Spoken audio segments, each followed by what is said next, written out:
Hello and welcome to the revision of the ICT paper that was examined in April 2023. Today we're going to answer question number 6. Part A reads, XYZ Limited invited an ICT consultant to set up a computer network. The consultant linked all the computers to every other in the network. The nodes were connected to every other via a dedicated link so that every node features a point-to-point connection to the opposite node.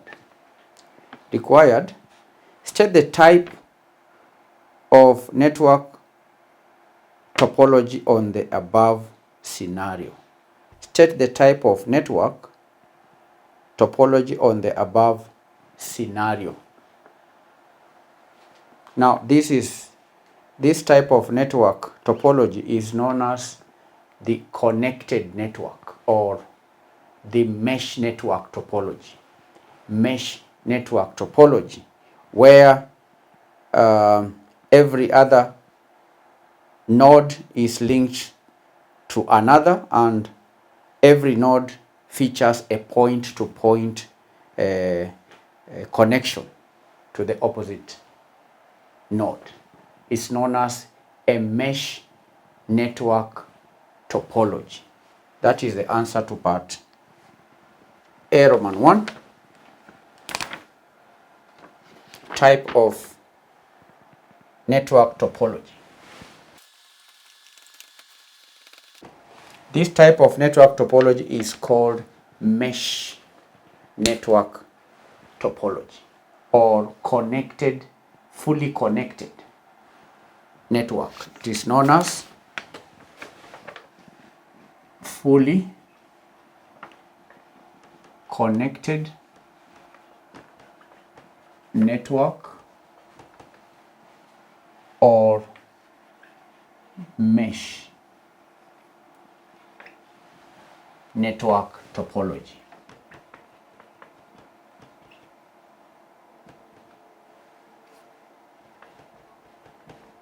It is fully connected. We read that the consultant linked all the computers to every other in the network. It is fully connected. Then Roman 2, highlight 5 benefits associated with the topology. Roman 2, benefits.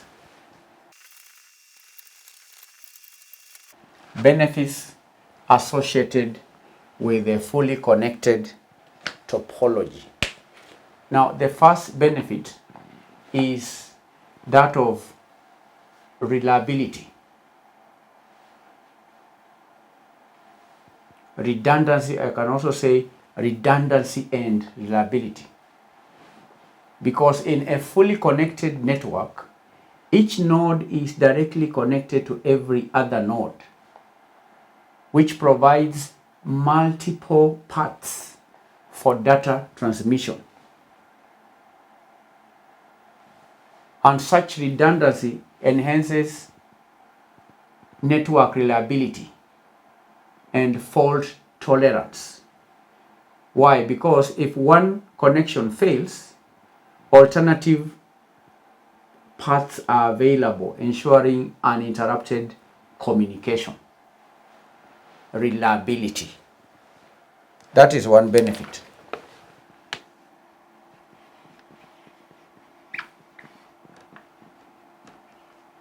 Because we read that each computer, all the computers are connected to each other.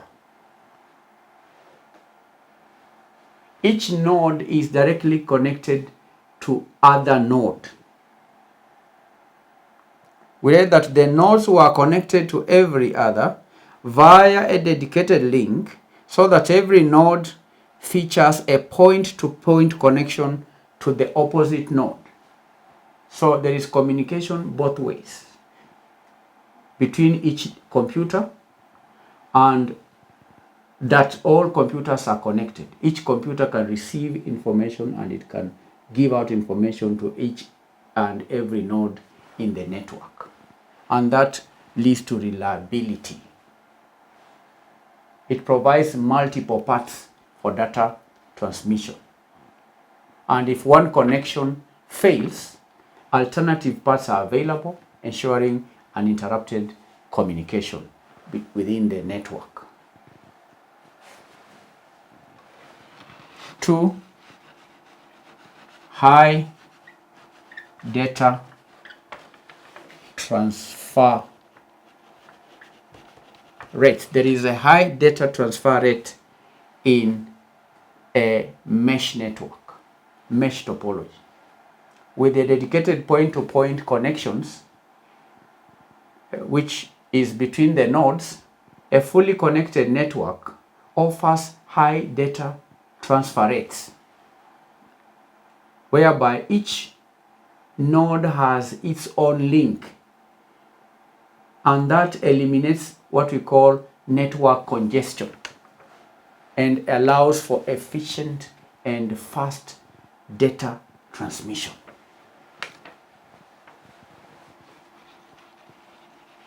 Scalability and flexibility is another benefit associated with a fully connected network topology. A fully connected network allows for easy scalability. Why? Because additional nodes can be added to the network without affecting the overall structure. It provides flexibility in the network design and also expansion, accommodating future growth and changes in network requirements. Enhanced security. Another benefit is it enhances security. In a fully connected network, each node has its own dedicated connection. It has its own dedicated connection, and such isolation enhances network security, as it is difficult for unauthorized users to intercept or access data transmitted between specific nodes. So these are 4 advantages: reliability, high data transfer rates, scalability, and flexibility. Candidates were to give 5, I've given 4. The 5th benefit could be effective communication and collaboration. Effective communication and collaboration.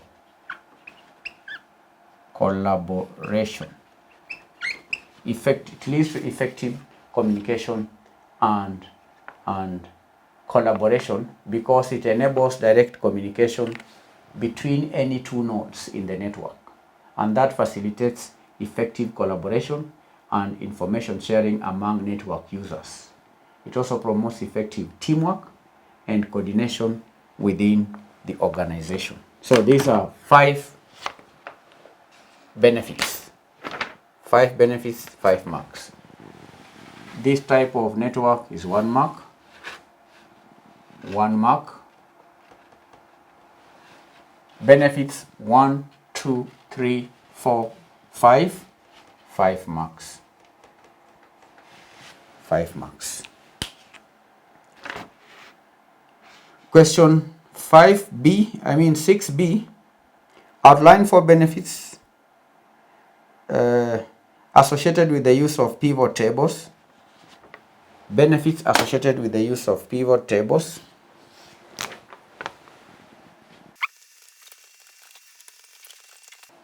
Benefits associated with the use of pivot tables. The first benefit is data summarization.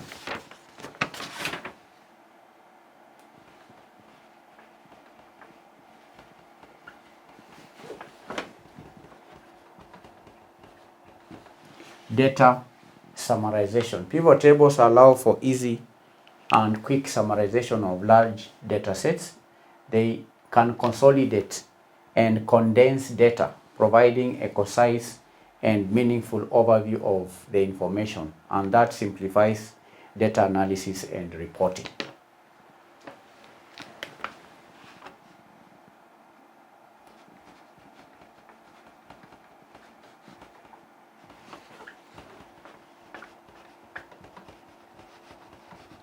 Flexible data analysis.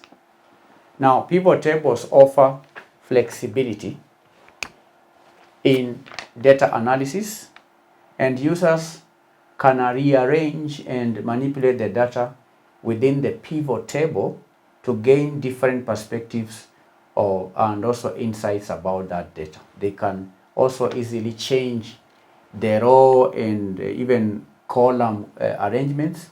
Users can apply filters, and they can also perform calculations to explore data relationships. You understand? 3, efficient data visualization. Efficient data visualization. Pivot tables provide efficient data visualization capabilities. They can present data in various formats, including tables, including charts, as well as graphs. And such data representation enhances data interpretation. It enhances data understanding, making it easier to identify patterns, trends, and even outliers. 4, quick data exploration. Quick data exploration. Pivot tables allow users to quickly explore and drill down data into different segments. They can then, we can also say they also provide interactive features that enables users to expand or even collapse. They can expand or even collapse data levels. They can focus on, users can focus on specific subsets of data and perform ad hoc analysis. And that saves time and effort in navigating and extracting valuable insights from complex data sets. Quick data exploration. So these are 4 benefits. 4 benefits associated with the use of pivot tables. Data summarization, flexible data analysis, there is efficient data visualization, and quick data exploration. 4 marks. 4 marks. That is part B. Part C says, evaluate 5 restoration procedures that could be used to recover lost data. Exploration procedures. Exploration procedures. That is, this is restoration. Restoration procedures.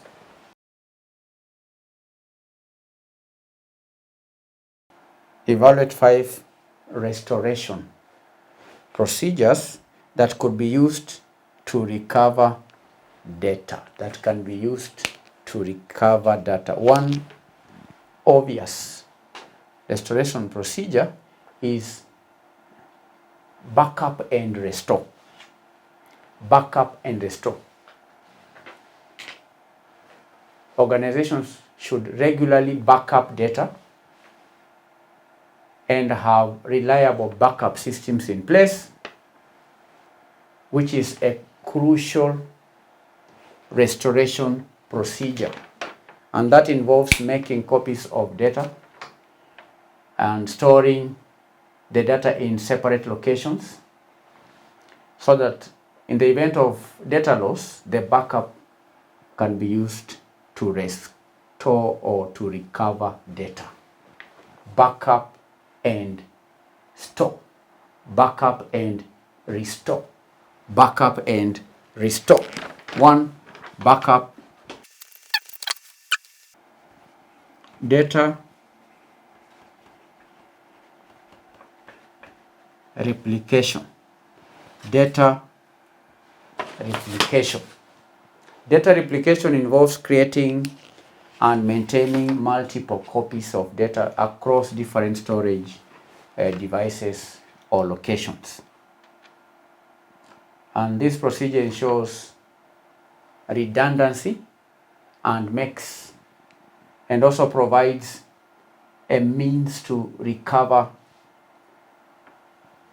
any lost data, and that is done by accessing the replicated copies. Data replication. Data can be copied or even created and maintained in multiple copies across different devices and locations. Data replication. Then there is point in time recovery. Point in time recovery is another procedure. Point in time recovery allows restoring data to a specific point in time before the data loss occurred, and it involves using what we call transaction logs or even snapshots to roll back the database system to the previous state, and that can effectively recover data. Point in time recovery. All right, I've said it involves using transaction logs to go back in time to recover data, or and it can be used to recover even the system to a previous state, the state where data is required to be recovered.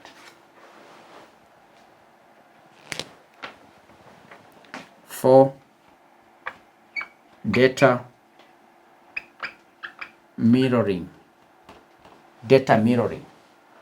Now, data mirroring is a technique where data is simultaneously written to multiple storage devices in real time,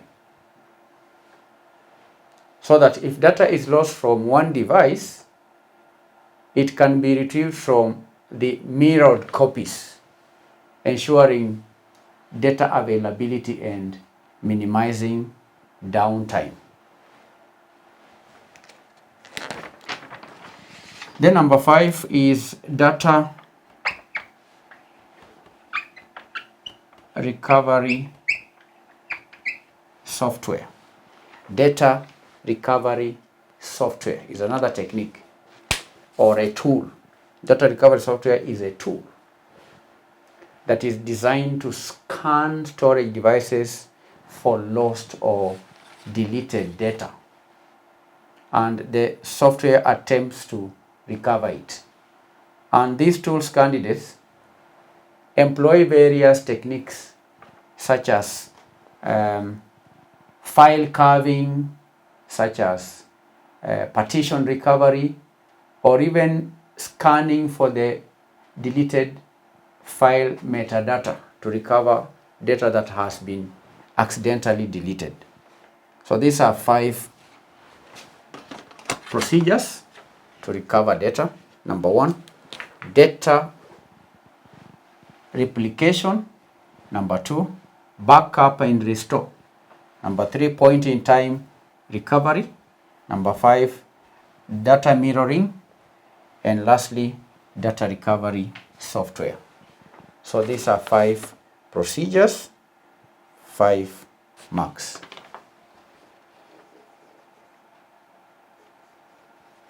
5 procedures, 5 marks. Part D reads, describe 5 features of time-sharing operating system. Features of time-sharing operating system. Features of time-sharing operating system. Features. The first feature is multitasking. Multitasking.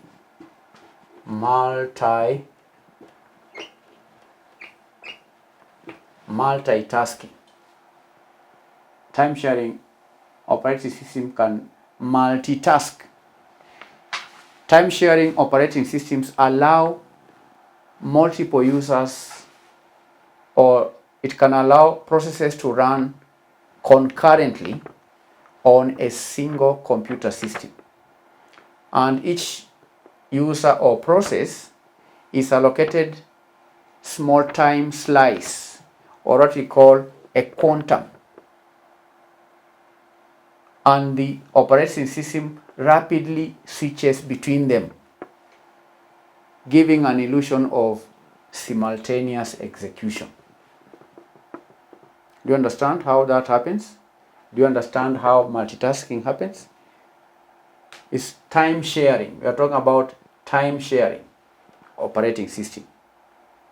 One feature is it allows for multitasking, where multiple users or processes can run concurrently on a single computer system, and each user or process is allocated a small time slice or a quantum, and the operating system rapidly switches between either the process or the user, giving an illusion of simultaneous execution. There is also resource sharing. Resource sharing is yet another feature of time-sharing operating system.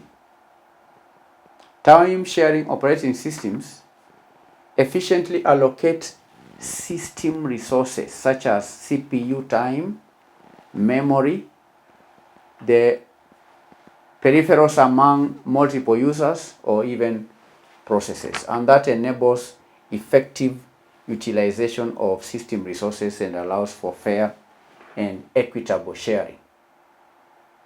The third feature, interconnectivity. Interconnectivity. Time-sharing operating systems prioritize user interaction and provide what we call a response interface.